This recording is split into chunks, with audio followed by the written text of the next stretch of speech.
Gracias por tu gran amor. Qué bueno, pues en esta noche muchas gracias por estar aquí y gracias por reunirse en esta noche. También quiero dar un saludo cordial a las personas que nos visitan a través del internet. Quiero dar un saludo cordial a los hermanos de Buenos Aires, Argentina, también a los hermanos de California y a todos los que nos ven en esta red social. Damos gracias a Dios porque verdaderamente son una bendición para nosotros y nosotros damos gracias por cada una de esas vidas. En esta noche, bienvenidos al volumen número 13 y al tomo número 9. Ya estamos en el tomo 9. Parece mentira, estábamos aquí el otro día hablando de la rebelión de Lucifer y ya hoy es miércoles otra vez. Como el tiempo pasa, ¿verdad? En esta noche es un tema interesantísimo. Bueno, como todos los temas. Y en esta noche nos vamos a enfocar en un título: Los hijos de perdición. Los hijos de perdición. Quizá cuando usted vio este título, a lo mejor usted pensó y dijo: hijos de perdición, ¿qué será eso? Hay personas que nunca han escuchado esta temática. Y en este estudio vamos a hablar de dos tipos de hijos que nos menciona la Biblia: hijos de salvación e hijos de perdición. En una ocasión nuestro Maestro Jesús pronunció esta misma expresión cuando él oraba por sus discípulos diciendo: Padre, de los que me diste ninguno se perdió, sino el hijo de perdición, para que se cumpliera la escritura. Eso usted lo encuentra en Juan 17:12. Y Jesús habló esas palabras y obviamente ahí dejó claro meridianamente de que en nuestra tierra, a pesar de que ya lo sabemos por muchas otras escrituras, en la tierra hay dos tipos de hijos: hay hijos de salvación y hay hijos de perdición. En esta tierra hay vasos de misericordia preparados para gloria y hay vasos de ira preparados para destrucción. Judas fue un vaso de ira. Lucifer fue un vaso de ira, porque él vino, hizo su trabajo y luego para siempre dejó de ser. Terminó su ministerio y ya se acabó. Fíjense, los hijos de perdición vienen, hacen su trabajo, entran por una puerta y salen por la otra. Hay un escrito en el libro de Job que dice que mueren y su memoria desaparece con ellos, porque fueron creados para eso. Hoy vamos a ver bastantes escrituras que corroboran esta verdad tan fuerte que estamos mencionando en estos momentos. Es decir, que hay hijos que nacen para perderse y hay otros que nacen para salvarse. Así de sencillo. A veces yo cuando escuchaba esto lo encontraba difícil, porque yo decía, pero ¿cómo Dios puede hacer eso? ¿Cómo Dios puede salvar a algunos y no a otros?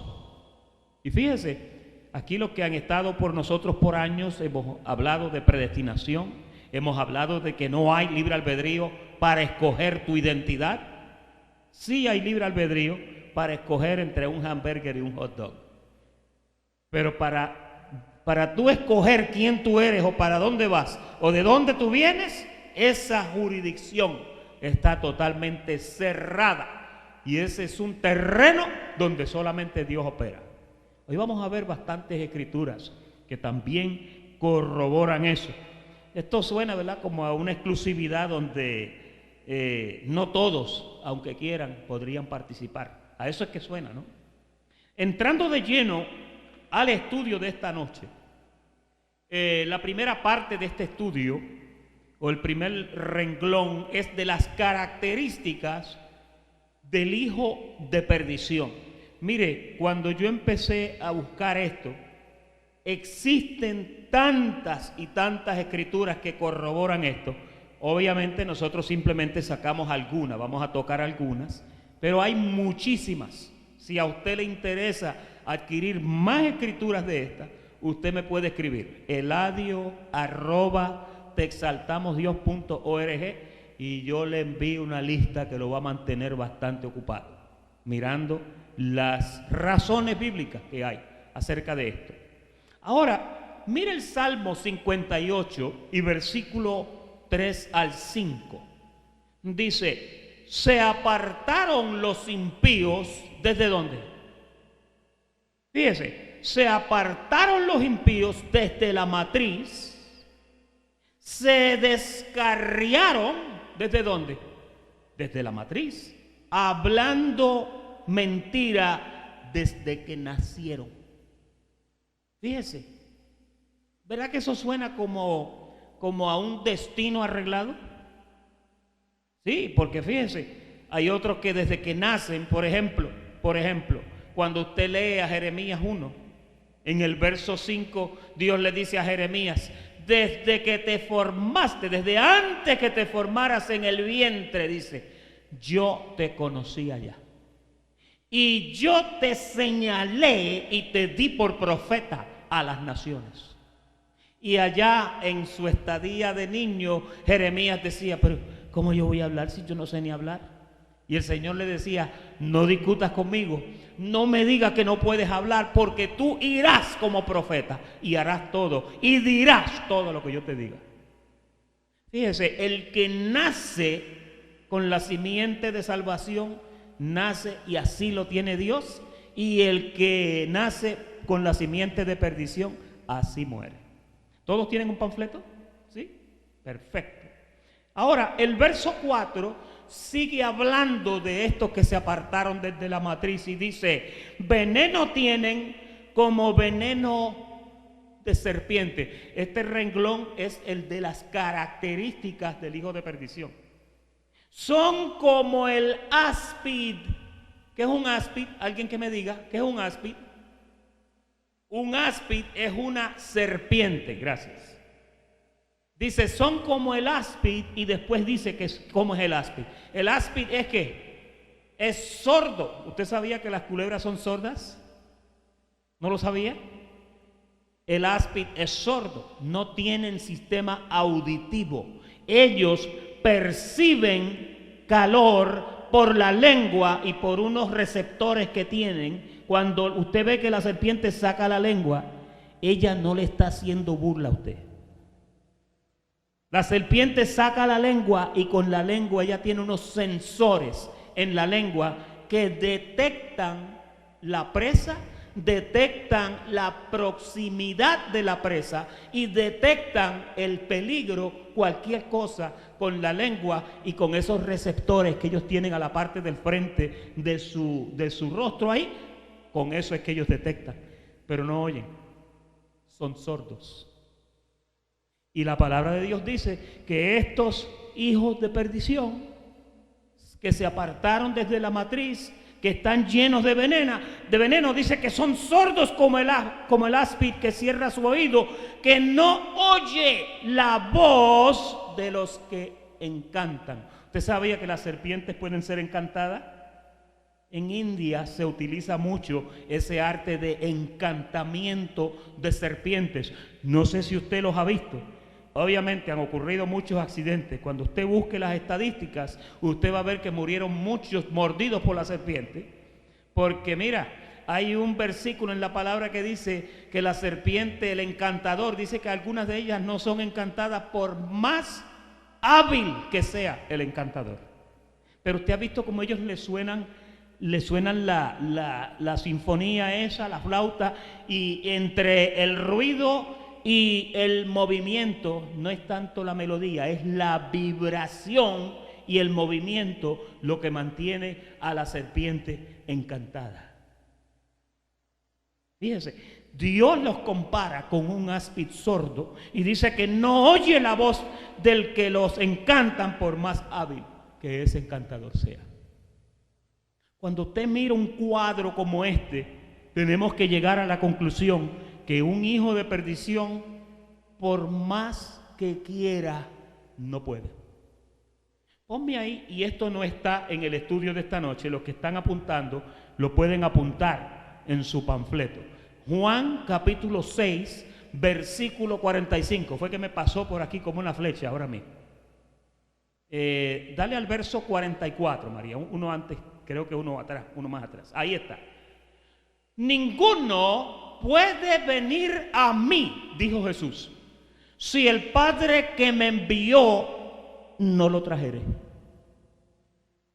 Fíjate que para que tú puedas llegar donde el Señor, Dios te tiene que traer. Tú no puedes llegar. ¿Sabes por qué razón? Porque si tú pudieras llegar, entonces eso dejaría la puerta abierta para que cualquier persona llegue. Los únicos que oyen esa voz, y lo vamos a ver más tardecito, son los que conocen la voz y los que Él conoce de antemano. Él tiene una frecuencia para hablar con sus hijos que el hijo de perdición no las puede escuchar. ¿Ok? Volvemos al estudio. Mira 2 de Pedro, capítulo 2 y versículo 9. 2 de Pedro, capítulo 2 y versículo 9, dice: ¿sabe el Señor librar de la tentación a los piadosos?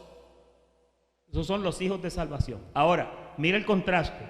Y reservar, ¿a quiénes?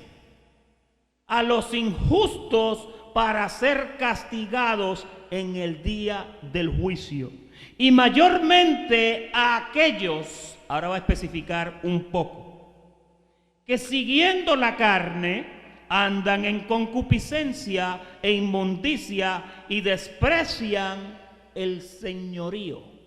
Mira más, y estamos hablando del renglón de las características de un hijo de perdición. Atrevidos y contumaces, no temen decir mal de las potestades superiores. Oye el 11.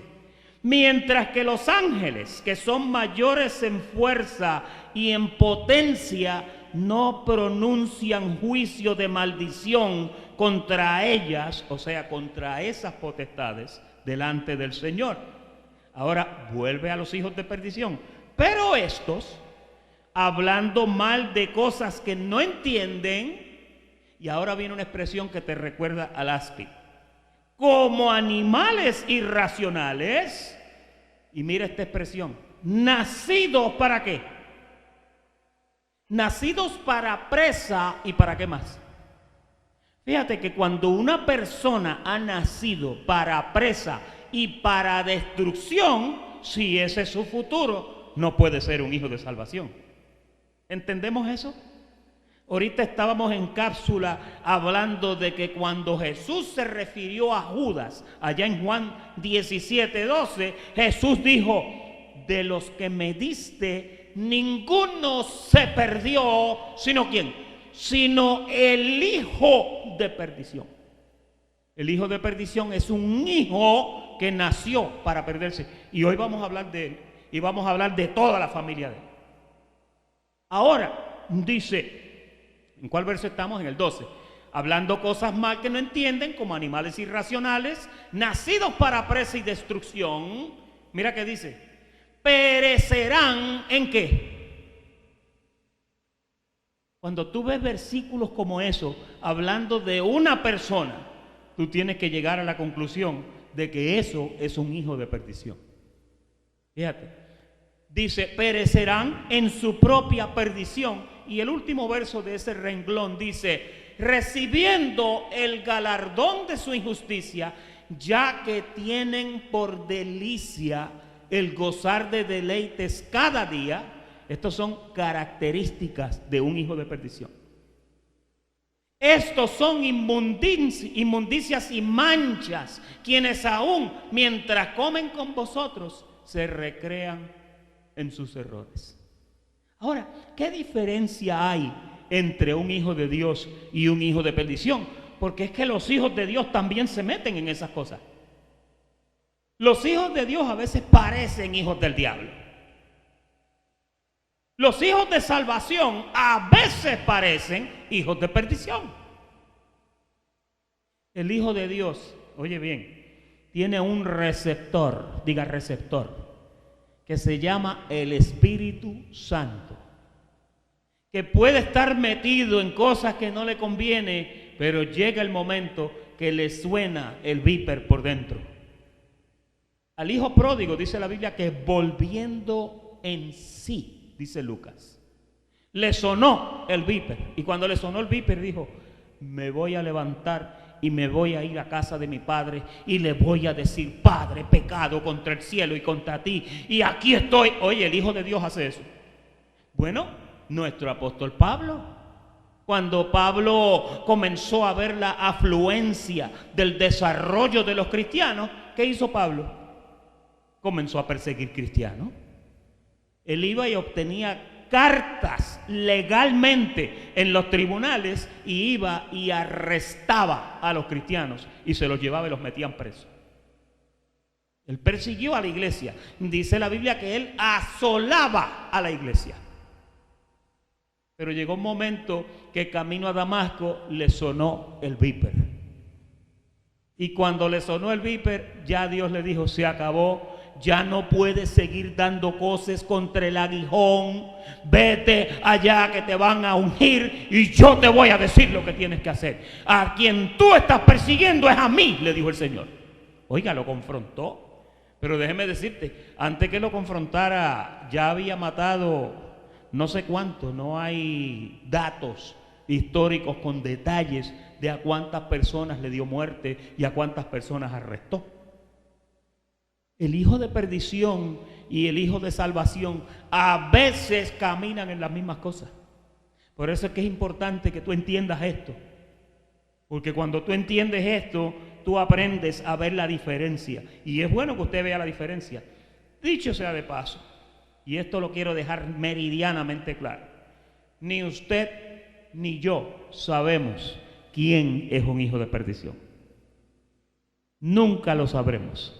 Ese es un detalle que sencillamente, mira, una vez Jesús lo dio a conocer por su boca y 2 o 3 averiguados que estaban allí dijeron: ¿quién es? Y hoy vamos a tocar eso también. Y por un grupito allí aislado, Él lo dejó saber. Pero ya Jesús no está entre nuestros medios para decir: no, de cierto os digo que dentro de vosotros hay uno que es diablo. Ya no se sabe. Por lo tanto, usted tiene que amar y tiene que respetar. Por eso es que la palabra te dice que ames a tu enemigo, que bendigas al que te maldice, porque a veces quien te está maldiciendo es un hijo de Dios. Fíjate. Vamos a ver a Judas, el capítulo 1, versículo 4. Porque algunos hombres han entrado encubiertamente, los que desde antes, oye bien, como rápido Judas los identifica, los que desde antes habían sido ¿qué? Destinados para esta condenación. Cuando una persona ha sido destinada para una condenación, ¿qué es esa persona? Es un hijo de perdición. Hombres impíos que convierten en libertinaje la gracia de nuestro Dios y niegan a Dios, el único soberano, y a nuestro Señor Jesucristo. Y ahí tengo que decir también que se han colado muchos hijos de salvación, porque a veces hay hijos de salvación que han caído enredados en una red equivocada de ministerio. Por eso es que es tan importante que tú conozcas dónde tú te reúnes, qué palabra tú escuchas, porque puede que estén torciendo la Escritura.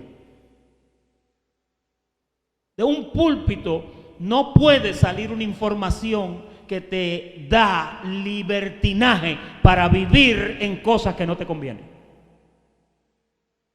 El que se para detrás de un púlpito y no es un ejemplo en hecho, en palabra, en amor, en justicia, no es digno de estar detrás de ese púlpito. Tú no puedes escuchar a una persona que no sea un ejemplo. Pablo le dijo a Timoteo: sé ejemplo en doctrina, en amor, en carácter. Sé ejemplo en todo, le dijo a Timoteo. El escritor de Hebreos dice que imitemos, que observemos y que nos fijemos, dice, en nuestros pastores, y que si están haciendo lo correcto, dice que imitemos su fe. Fíjate, te dice antes de imitar a alguien que lo chequees a ver quién es. Porque tú no puedes imitar a cualquier persona que se para detrás de un púlpito. Hay ministerios que han comenzado con la verdad y a mitad de camino han tergiversado la Escritura y sus vidas han cogido un giro equivocado y han vivido y han caído en una inmoralidad, han caído en desórdenes sexuales, han caído en idolatría. Hay personas que hasta se han acomodado en un verso bíblico. Hay hombres que se ha leído un cierto verso y ¡pum! Ahí estoy yo en ese verso. Cuando usted vea eso, como dice nuestro pastor, huya con J, salga corriendo.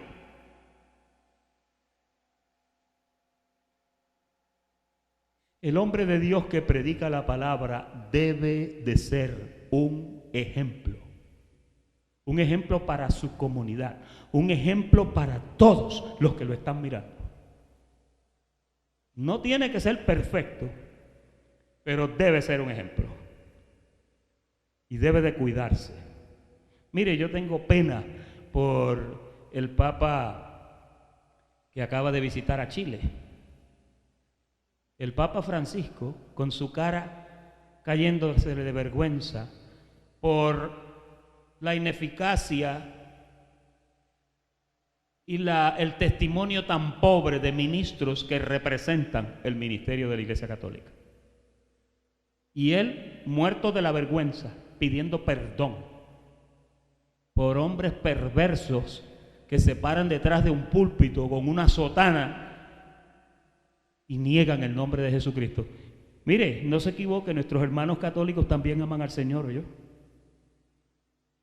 No le ponga una etiqueta, no, nuestros hermanos católicos aman al Señor, sea como sea.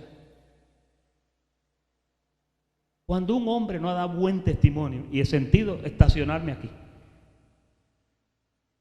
es bien peligroso, es bien peligroso. El hombre de Dios tiene que ser un testimonio. Si no tiene buen testimonio, no puede estar en esto. Apocalipsis capítulo 22 y versos 11 y 12, y estamos hablando de las características de un hijo de perdición. A mí este verso siempre me llamaba la atención porque dice, el que es injusto, mira, no le dice que se arrepienta. El que es injusto, sea injusto todavía. El que es inmundo, sea inmundo todavía.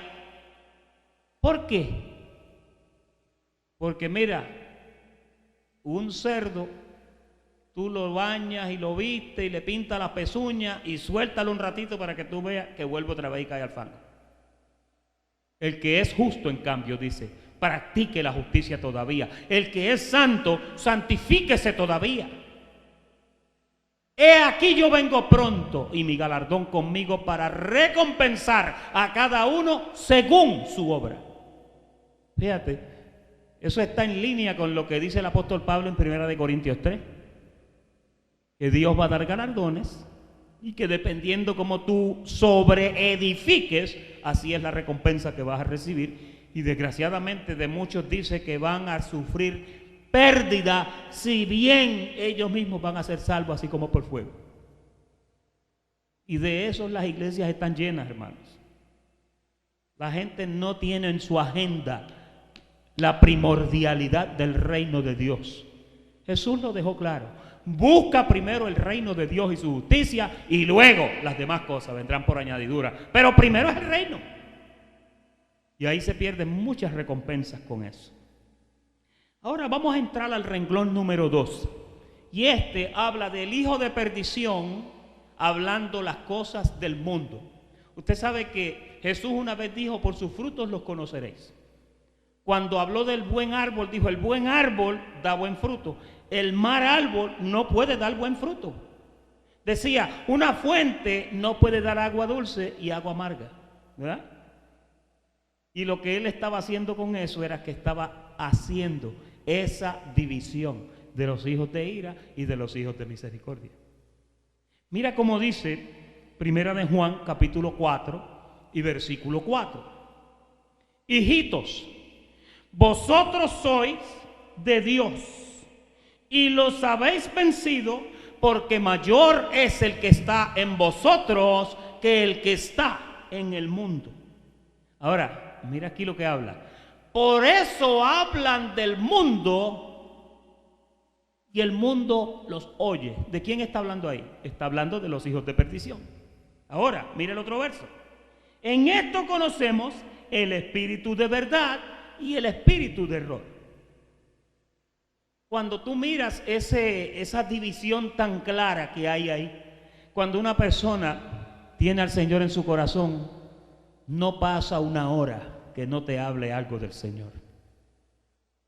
Tú puedes estar en tu trabajo, tú puedes estar en tu casa, tú puedes estar en la calle, tú puedes estar donde estés y siempre en tu boca, en tu corazón, va a haber algo de ese espíritu que mora en ti. Porque el que es del espíritu habla cosas del espíritu. Pero el que no tiene el espíritu de Dios, de lo que habla es de las cosas del mundo. Y cuando digo al mundo no me refiero a la playa ni al teatro, no, me refiero a las cosas triviales y carnales y perecederas y efímeras de este mundo. Mira Juan capítulo 10 y verso 24. Y le rodearon los judíos y le dijeron: ¿hasta cuándo nos turbarás el alma? Si tú eres el Cristo, dínoslo abiertamente. ¿Por qué tienes que estar paraboleando tanto? Ese lo dice el Evangelio según San Eladio. Versículo 25. Jesús les respondió, oye bien, que esto es una contesta pero fuerte. Jesús les respondió: os lo he dicho y no creéis. Las obras que yo hago en nombre de mi Padre, ellas dan testimonio de mí. Ahora, mira la razón. Pero vosotros no creéis, ¿por qué? Porque no sois de mis ovejas. La pregunta es, si no eran de sus ovejas, ¿de dónde eran entonces? Porque mira, o eres oveja o no eres oveja. Y una vez oveja, siempre oveja. Tú no puedes cambiarte. No existe todavía la metamorfosis de que tú cambies de una oveja a un lobo o de un lobo a una oveja. Lo que hay puede ser un lobo vestido de oveja o una oveja comportándose como un lobo. Pero su naturaleza no cambia. Por eso ahorita en Juan 6:44 Jesús decía: ninguno puede venir a mí aunque quiera, si el Padre que me envió no lo trae. Fíjate. Pero ahora aquí le dice en el verso 26: pero vosotros no creéis porque no sois de mis ovejas, como es dicho. Mis ovejas oyen mi voz y yo las conozco y me siguen. La pregunta es: ¿y los que no son ovejas? Son como el áspid, sordos, no lo van a escuchar, no lo van a seguir, no conocen su voz. Mira, porque no han sido enseñados por él. Vamos a ver a Juan. Ponme ahí a Juan 6:45. Ponga en sus notas, que este es bien importante. Esto es una cita de un profeta. Esto es una cita de un profeta. Escrito está en los profetas.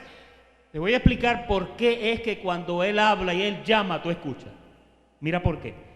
Y serán todos enseñados por Dios. Así que todo aquel que oyó al Padre y aprendió de él, ese es el que viene cuando yo llamo. Todo hijo de bendición, todo hijo de salvación llegó aquí previamente, ya había escuchado la voz de Dios. Si no, Jesús no hablara como habló ahí en Juan 10, diciendo que mis ovejas oyen mi voz. En otro verso dice: ellas conocen mi voz. Luego abunda más y dice: yo las llamo por su nombre. Para tú llamar a una persona por tu nombre, por su nombre, tienes que conocerla. Si tú no conoces a una persona, tú no la puedes llamar por el nombre, ¿sí o no? Cuando él dice, primero que nada, yo llamo y ellas oyen.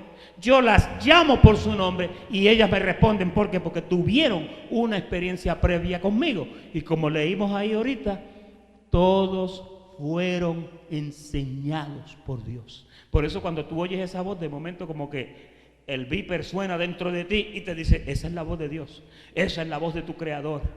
Responde. El mismo Espíritu de Dios te inquieta a que respondas la voz. ¿Sabes que hay un verso que dice que nadie puede llamar a Jesús Señor si no fuere por el Espíritu. Mira qué cosa, que para tú llamarle a Él Señor, tú tienes que tener el Espíritu de Dios. ¿Qué tú crees que fue lo que hizo que Saulo de Tarso dijera, Señor, ¿quién eres tú? El Espíritu que estaba dentro de él. Fíjate. Vamos a Daniel capítulo 12, verso 8. Yo sé que usted no lee mucho a Daniel.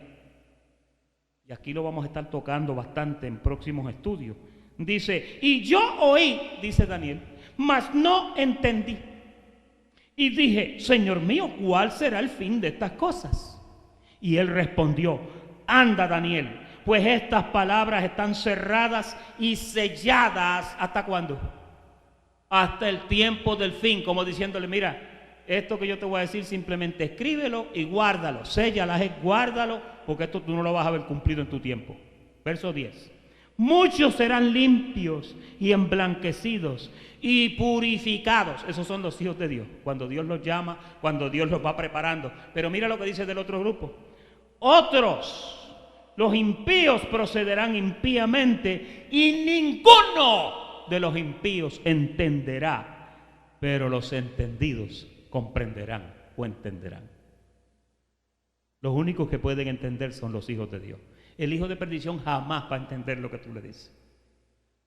Estos estudios ustedes los han escuchado anteriormente, los que son de aquí que ya llevan tiempo, y ustedes saben que yo uso otros versos, pero hoy vinimos con otros versículos diferentes, y yo sé que tú estás pensando, pero dicen lo mismo. Mira Juan capítulo 8, versículo 43. Y dice, ¿por qué no entendéis mi lenguaje? Le dice él a otro grupo con quienes está hablando. Porque no podéis escuchar mi palabra. Yo pensaba que esto es una pregunta, no es una pregunta, es una respuesta. Ponme el verso anterior, dice, ¿por qué no extendéis mi lenguaje? ¿Por qué? Porque no podéis escuchar mi palabra. La pregunta es, ¿por qué no pueden escuchar? Áspid, sordo, no son hijos de salvación, no pueden oír. Vosotros sois, oye, esto es un verso demasiado fuerte. Mira, vosotros sois de vuestro padre el diablo. Aquel grupo específico con quienes él estaba hablando, como él los conocía, ustedes son hijos del diablo. Y los deseos de vuestro padre queréis hacer. Él ha sido, el diablo, homicida desde el principio y no ha permanecido en la verdad. Este versículo lo debimos de haber leído la semana pasada cuando estábamos hablando de Lucifer, ¿verdad? Porque aquí está, mira, él ha sido homicida desde el principio y no ha permanecido en la verdad. Oye, ¿por qué se desvió? Porque no hay verdad en él. Es decir, que cuando el profeta le decía a Lucifer, perfecto eras en todos tus caminos hasta el día que se halló en ti maldad, ¿qué era lo que pasaba con él? Se estaba portando bien, pero era un hijo de perdición. ¿Entendimos? ¿Verdad que ahí está clarito? Dice, en él no ha permanecido la verdad porque no hay verdad en él. Cuando habla mentira, de suyo habla porque es mentiroso y es que padre de mentira. Hay otra versión que dice padre de toda mentira. Oye, qué interesante eso, ¿verdad? Esto merece una taza de café, ¿verdad? Parte 3. Énfasis del destino de los hijos de perdición. Vamos a ver eso, el énfasis. Primera de Pedro, capítulo 2 y versos 7 al 8. Para vosotros, pues, los que creéis, ¿y quiénes son los que pueden creer? Los que oyen. Para vosotros que creéis, Él es precioso. Pero para los que no creen, mira lo que dice, la piedra que los edificadores desecharon ha venido a ser, ¿qué? La cabeza del ángulo. Y mira el otro verso. Y piedra de tropiezo y roca que hace caer, porque tropiezan en la palabra, siendo desobedientes a lo que, a lo cual fueron también destinados. Cuando tú veas escrituras como estas así, tan contundentes y tan definidas, tú tienes que llegar a la conclusión que hay hijos de salvación que pudieron haber estado desviados o están desviados o tropiezan y se desvían, pero llega un momento que les suena la voz y salen. Pero el hijo de perdición dice que fue destinado a perderse, fue destinado a ser desobediente, fue un vaso de ira preparado para destrucción. Duro esto, ¿verdad? En su panfleto usted ve ese versículo y las dos partes que usted ve ensombrecidas y en itálicas. Para los que no creen, esos son los que también fueron destinados para su propia perdición. Mira Hechos, el capítulo 1 y verso 24, que ahora vamos a entrar a hablar de un personaje que ocupó su foto en las redes sociales hoy. ¿Cuántos vieron las redes sociales hoy? Judas el Iscariote. Este es Pedro hablando. Esto es un testimonio directo de un hombre que estuvo en la mesa, en los sermones, donde estaba sentado Judas, ahí estaba sentado Pedro. Dice, y orando dijeron, Señor que conoces los corazones de todos, muestra cuál de estos dos has escogido. Estaban orando por dos personas para que ocuparan el lugar de Judas y incorporarlo al grupo de los 12 apóstoles, ahora apóstoles, ¿ok? Este es Pedro hablando en Hechos 1. Dice 25, para que tome la parte de este ministerio y apostolado, oye bien ahora, de que cayó Judas por transgresión. ¿Para qué? ¿Para qué? Esto está en negrillas en su panfleto también. Para irse, ¿a dónde? Usted sabe que yo leía ese verso por año y yo decía, Judas nació, transgredió y murió, cayó del ministerio para irse a su propio lugar. La pregunta es, ¿cuál era el lugar de Judas Iscariote desde que comenzó? Era ese, el lugar para donde iba. Y ahora vamos a dar un pequeño giro y vamos a hablar un poquito de ese personaje de Judas, porque ahí encontramos mucha información que nos ayuda a entender esto, de esta verdad de los hijos de perdición, porque Judas era un hijo de perdición dicho por la misma boca del Maestro Jesús. ¿Estamos claros? Varones, Hechos 1:16. Varones, hermanos, esto fue previo a lo que leímos ahorita, ¿ok? Lo estamos leyendo previo. Era necesario que se cumpliese la escritura, oye bien, en que el Espíritu Santo habló antes, ¿por boca de quién? Por boca de David, acerca de Judas, que fue guía de los que prendieron a Jesús. Ahora tú entiendes por qué Judas hizo las cosas que hizo. Todos sabemos que lo que Judas hizo fue malísimo, ¿ok? Pero esta es la razón por qué Judas hizo lo que hizo. Hermanos, ¿por qué el diablo hizo lo que hizo? ¿Por qué? Alguien que me diga, ¿por qué?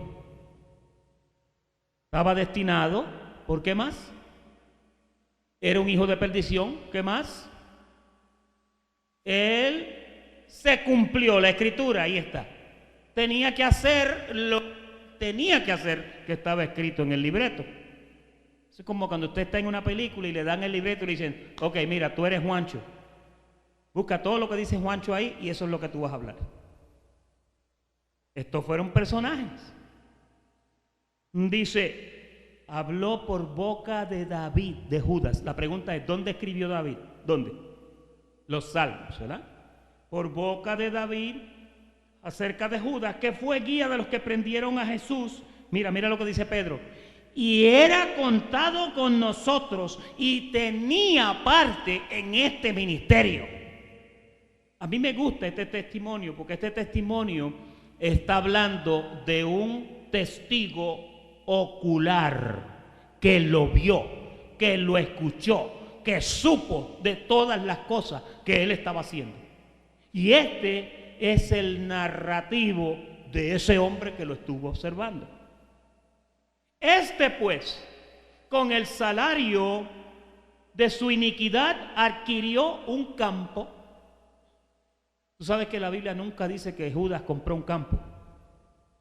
Pero él está hablando aquí a decir qué pasó con la familia de Judas, con él y con la familia. Dice, y cayendo de cabeza, la pregunta es, ¿cuándo cayó de cabeza? Alguien que me diga, ¿cuándo cayó de cabeza? Cuando se ahorcó. ¿Qué pasó cuando se ahorcó? La soga lo aló, no se sabe lo que pasó. ¿A quién se parece la muerte de Judas del Antiguo Testamento? De esos estudiosos, le doy un clue, Acab.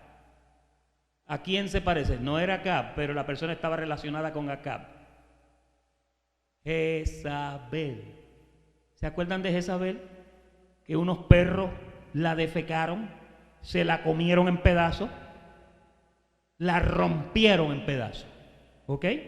Cuando Judas se ahorcó, y yo escuché a un personaje los otros días aquí en Miami, que decía que los que dicen en la Biblia que Judas murió por ahorcarse, están equivocados porque él no se ahorcó, que si no han leído que dice que se cayó y que se le abrieron las entrañas. Sí, pero la razón de la caída fue la ahorca. La ahorca fue la que lo llevó a la caída. El cuerpo aparentemente al colgar, no sabemos si es que Judas estaba gordito. Porque si usted ahorca a un gordo y tiene mucha gasolina en el tanque, y cuando usted lo ahorca por el cuellito, puede que el tanque le haga fuerza al cuello y caiga al piso y ahí se abra y se le dessalgan las entrañas. Esto fue lo que pasó con Judas, ¿ok? ¿Ustedes habían leído esto alguna vez? ¡Que no! Pues mira, te lo voy a leer para que lo veas. Dice, adquirió un campo y cayendo de cabeza, se reventó por la mitad. Oye, esto fue feo. Usted sabe por qué a Judas le pasó esto, ¿verdad? Porque esto era una muerte fea. Y ahorita vamos a ver que Jesús decía, bueno le fuera a ese hombre no haber nacido. Reventó por la mitad y todas sus entrañas se derramaron, y fue notorio a todos los habitantes de Jerusalén, de tal manera que aquel campo se llama en su propia lengua Aceldama, que quiere decir campo de sangre, porque está escrito en el libro de los Salmos. Oye, ahora Pedro cita el libro de los Salmos. Sea hecha desierta su habitación, y no haya quien more en ella, y tome otro su oficio. ¿Quién lo tomó? De los estudiantes inteligentes. Matías. Es necesario pues que de estos hombres que han estado juntos con nosotros todo el tiempo que el Señor Jesús entraba y salía entre nosotros. Oye, Pedro da un testimonio igualito que el paparazzi aquí. Y te dice exactamente qué era lo que hacía Judas. Mire, Judas era un tipo que andaba en negociaciones. Él andaba en contrataciones. La Biblia dice que Judas era el tesorero y dice que él, mira, extraía de la bolsa. Se beneficiaba. Tú dijiste, E.F. Hutton. Versículo 22. Comenzando desde el bautismo de Juan, desde aquel tiempo él estaba presente, hasta el día que de entre nosotros fue recibido arriba, uno se ha hecho testigo con nosotros de su resurrección. Hablando, obviamente, esta presentación que Pedro hizo para introducir a Matías estaba un poquito fuerte, ¿verdad? Usted tiene que entender que Pedro era un hombre del vulgo. Y Pedro sencillamente no entendía las cosas. ¿Ok? ¿Quieren ver un poquito de los detalles que pasaron con la familia de Judas? María, búscame ahí al Salmo 109. Creo que es el Salmo 109. Y paréceme que es el verso 8, si no me equivoco. 109, versículo 8. Ahí está, míralo. Sean sus días pocos. Ponme el 7, a ver si empieza el discurso en el 7. Cuando fuere juzgado, salga culpable y su oración sea para pecado. Aquí está hablando de Judas.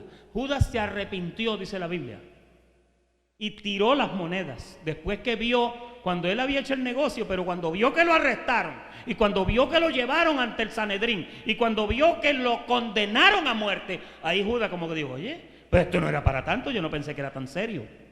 Judas pensó quizás que a lo mejor lo iban a apresar. Pues ahí empezó a orar y dice que Dios no escuchó su oración. Ahora, mira el verso 8. Sean sus días pocos. Él murió prácticamente joven. Tome otros. Sigue el verso, síguelo ahí. Sean sus hijos, oye, huérfanos y su mujer viuda. Parece que la señora se quedó viuda. Mira lo que pasó con su familia. Anden sus hijos vagabundos y mendiguen y procuren su pan de lejos de sus desolados hogares. Síguelo, María.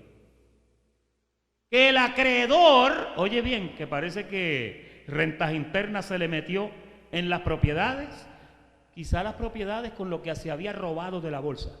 ¿Sí? Que el acreedor se apodere de todo lo que tiene, oye, y extraños saqueen su trabajo. Versículo 12. No tenga quien le haga misericordia, ni haya quien tenga compasión de sus huérfanos. Versículo 13. Su posteridad, oye bien, que aquí es donde vamos. Su posteridad sea destruida en la segunda generación, sea borrado su nombre. Se acabaron los iscariotes. Dios le condenó la heredad, le frisó todos los bienes, all the assets, le embargaron todo lo que tenía, le saquearon todo lo que tenía. Y mira, no hubo descendencia y desaparecieron los iscariotes. Apúntalo en tus notas. Salmo 108, versículo 7 al 13, para que conozca un poquito mejor a Judas. Salmo 109, perdón. Del verso 7 al 13. ¿Verdad que eso estaba interesante?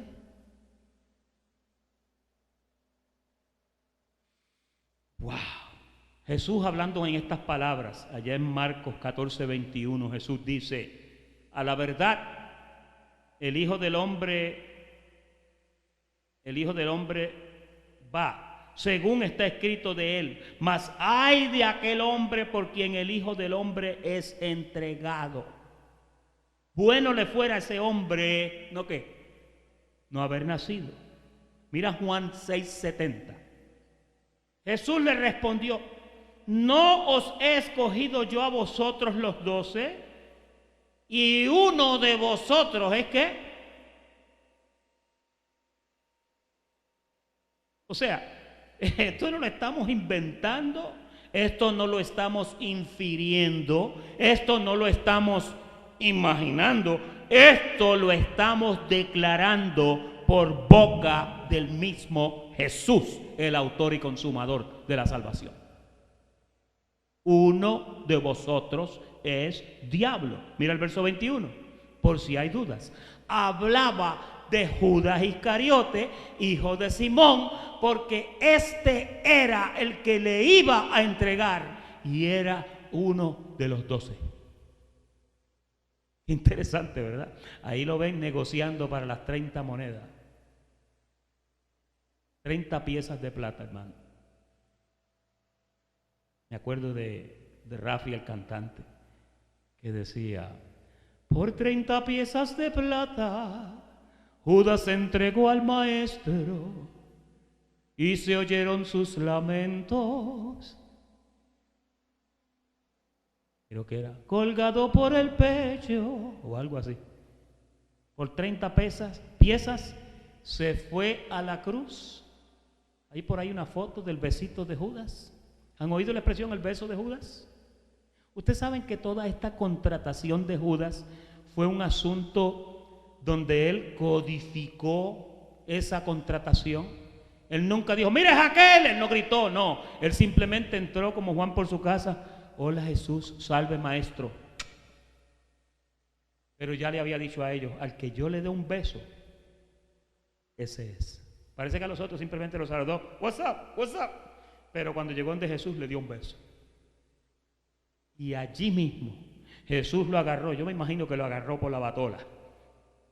Y le dijo, con un beso me entregas. Porque una vez él lo jaló también por la batola allá en el aposento y le dijo, lo que vas a hacer, hazlo pronto. Ahí lo ven. Ahí estaba la turba de soldados y ahí llega Judas y le da el besito. Y cuando le da el besito, ahí está el soldado detrás de él que estaba pendiente para inmediatamente que Judas lo identificara. Allí lo agarraron, le pusieron las esposas y comenzaron a maltratarlo y se lo llevaron arrestado. Cuando los discípulos vieron eso ocurrió todo en el Getsemaní.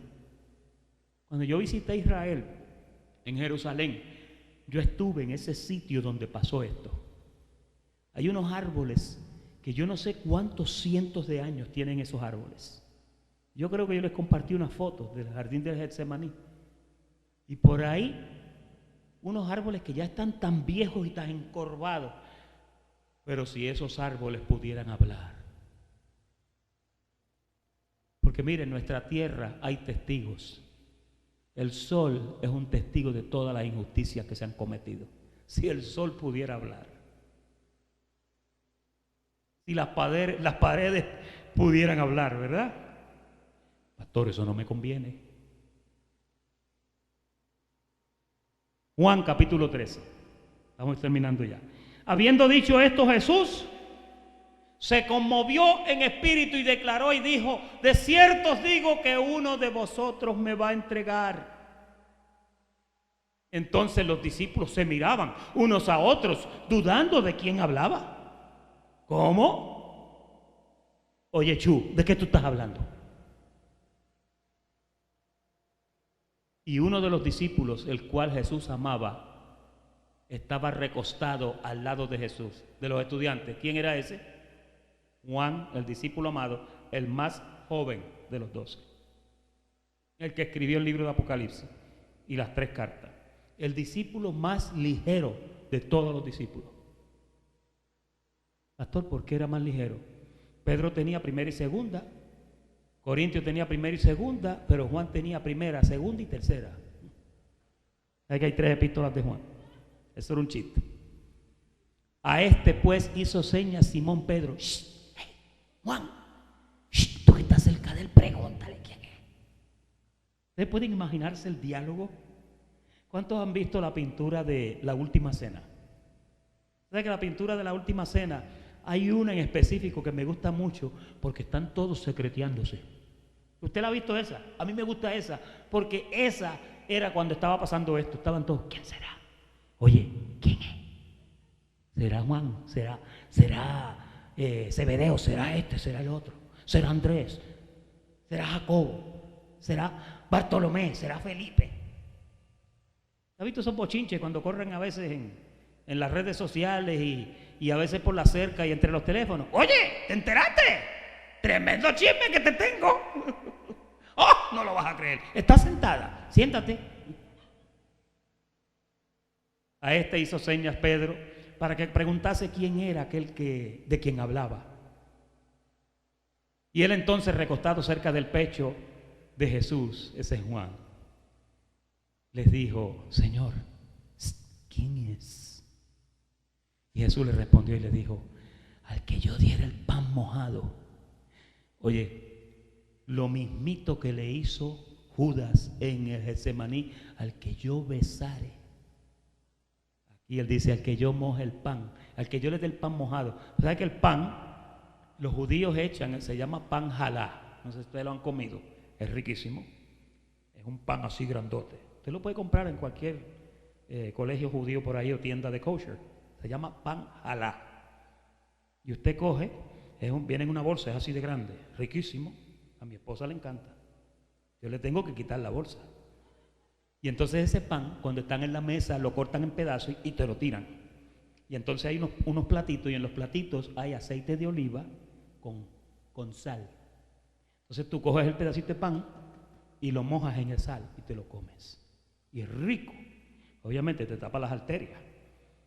Pues mojando el pan, se lo dio a Judas Iscariote, hijo de Simón.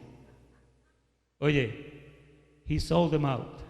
Digo, este es ya cuando salieron de esa reunión, ya, oye, no, y me imagino a Pedro chateando y a Juan allá. No, es que mira, estaba WhatsApp que ardía ese día. Yo me imagino si hubieran habido teléfonos celulares en ese tiempo. Yo creo que la red de Jerusalén se hubiera parado de tanto volumen de texto. Usted sabe como cuando hay los huracanes que usted trata de llamar a su país. The lines, the circuits are all busy. Todos los circuitos están, así estaba eso esa noche. Anyway, en resumen, para cerrar ya la plática, observaciones de los hijos de perdición. La primera, son hombres perversos. Para todo esto hay escritura, ¿ok? Aman las injusticias, se complacen en la maldad, no les gusta la palabra de Dios, son sordos, venden su primogenitura. Alguien que me diga, un estudiante, ¿quién fue uno que la vendió? Esaú. ¿Dónde está eso? ¿Alguien que me diga? Está allá en Génesis, pero ¿está dónde más? Moisés, dinos. Romanos, capítulo 9. No como Esaú. A Jacob amé, mas a Esaú aborrecí. ¿Ok? Matan a sus hermanos. Vamos a ver a ese. Primera de Juan 3:12, para ver por qué fue que Caín mató a Abel. Vamos a ver. Primera de Juan 3:12. Perdóname, María, que no puse ese verso. Te fallé. No como Caín, que era de quién? Que era del maligno y mató a su hermano. ¿Y por qué causa le mató? Pues porque era del maligno. Sus obras eran malas y las de sus hermanos eran justas. Qué sencillo está eso, ¿verdad? Caín era del maligno. Aquel grupo en Juan 8:44 eran hijos del diablo. Las otras que no entendían, ustedes no oyen porque no son de mis ovejas. ¿Sabe? Todo el tiempo la palabra de Dios te declara una y otra vez que aquí hay dos tipos de personas. Aquí hay hijos de salvación y los que hemos discutido esta noche, que son los hijos de perdición. Y eso cierra el volumen 13, tomo número 9, titulado Los hijos de perdición. Muchas gracias por la atención prestada y muy buenas noches tengan todos. Gracias a los hermanos de Facebook.